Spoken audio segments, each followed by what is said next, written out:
वात्सलीगंज से आए हुए ग्रामीण जनता शांति समिति के सदस्य एवं जनप्रतिनिधि, मैं आप सबों का हार्दिक अभिनंदन करता हूं और ये आशा करता हूं कि जिस प्रकार आप पूर्व में जितने भी त्यौहार हुए हैं, चाहे वो मुहर्रम का हो, रामनवमी का हो या फिर दुर्गा पूजा का हो, अभी तक तो यही परंपरा रही है कि शांतिपूर्वक आप लोग मनाते आए हैं और प्रशासन का आप लोग सहयोग करते आए हैं।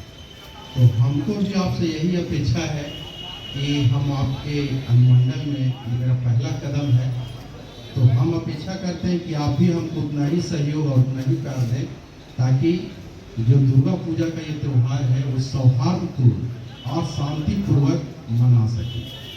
आप लोग की अगर जो अपेक्षा होगी हमसे, हमारे प्रशासन से, उसके लिए हमेशा तत्पर रहेंगे, चाहे हमारे थाना प्रभारी हो, इंस्पेक्टर साहब हो, जिनसे आपको जरूरत पड़े तो हमेशा आप कॉल से भी या आकर हमसे मिल भी सकते हैं।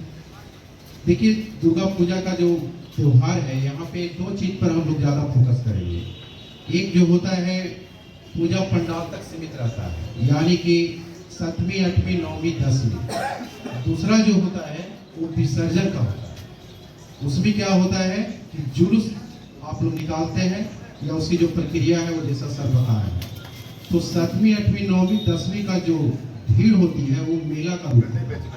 कई कई मेला लगता भी है, जिसमें आपके ग्रामीण बच्चे आते हैं, महिलाएं आती हैं, बुजुर्ग लोग आते हैं। तो ऐसी कुछ घटनाएं घटती है। ऐसे तो अपेक्षा नहीं करेंगे कि इस बार ऐसा हो, लेकिन जैसा सर बताए कि चेन स्नैचिंग होता है या फिर छेड़छाड़ की घटनाएं होती है, या कुछ युवा वर्ग खास करके टीनेजर जो होते हैं, जो बाइक पे सवार होते हैं और वो लहेरिया कट चलाते हैं, तो उनसे क्या होता है कि वो तो किसी एक वर्ग से आते हैं या एक समाज से आते हैं, लेकिन जब उनकी गतिविधियां उस दरमियान बढ़ती है तो उससे पूरा वर्ग और पूरा समाज प्रभावित हो जाता है। होती है एक के साथ, लेकिन प्रभाव पूरा हो जाता है। तो वैसे लोगों पे हमारे प्रशासन की पूरी नजर रहेगी।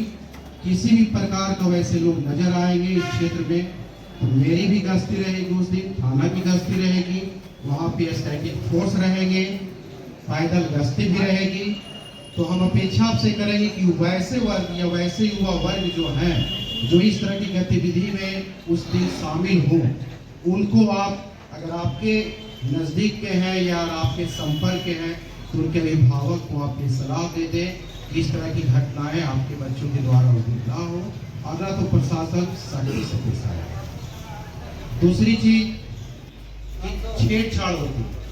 ये तो बाइक वाला हो गया। छेड़छाड़ भी क्या होता है, जैसे अभी वही बताए थे कि हाथ में निड़ी बांध देते हैं और महिलाओं या लड़कियों को उससे प्रभावित करते हैं। ये बहुत बुरी आदत है। इस तरह की घटनाएं अगर हमारे सामने हो गई तो मैं बर्दाश्त नहीं करूंगा। तो इस तरह की अगर आप लोग को जानकारी होती है उस दरमियान, या आपको ऐसा महसूस होता है इस तरह की घटनाएं कोई करने वाला है, या आपको आभास होता है, तो तत्काल उसकी सूचना थाना प्रभारी को दे, हमें दे, इंस्पेक्टर साहब को दे, या वहाँ जो स्टैटिक फोर्स है उसे दे, ताकि उसे तत्काल वहीं पे उसको रोक दिया जाए। क्योंकि इससे होगा क्या, उस भीड़ में करने वाला एक, प्रभावित होने वाला एक, लेकिन जो अफवाहें बनेगी, जो माहौल बनेगा, वो पूरे अनुमंडल कहिए या पूरे वात्सलीगंज क्षेत्र को प्रभावित कर सकता है। तो वैसे तत्व को हम सख्ती से पेश आएंगे। अगली बात बोल रहे हैं द्वारा, या इस तरह की अगर घटनाएं कहीं हो चुकी है तो हम आपसे अपेक्षा करते हैं, आपसे हम बहुत उम्मीद लेके आए हैं कि आप इन घटनाओं को रोकेंगे और हमें या पूरे हमारे जो प्रशासन है उनका सहयोग करेंगे। ये मेला स्तर तक हो गया। इसके बाद आप लोग क्या करते हैं, जुलूस निकालते हैं।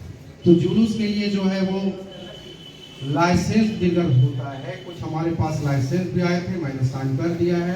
कुछ ऑब्जेक्शन था, उसे लौटाया गया है, आएगा उसे हम तुरंत कर देंगे, और जो बाकी है वो भी आप लोग अपने स्तर से भिजवा देंगे। उसमें जो है लाइसेंस में सारी शर्त लिखी होती है, सर भी बता चुके हैं।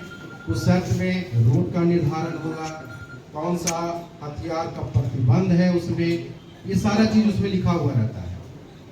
तो मैं भी बता दे रहा हूँ कि उसमें पहला चीज है कि आप जुलूस में डीजे नहीं बजाएंगे, कोई हथियार का प्रयोग नहीं करेंगे, या तो तलवार होता है या कोई और भी लोहे से निर्मित कोई अगर वैसा हथियार है उसका प्रयोग नहीं करेंगे।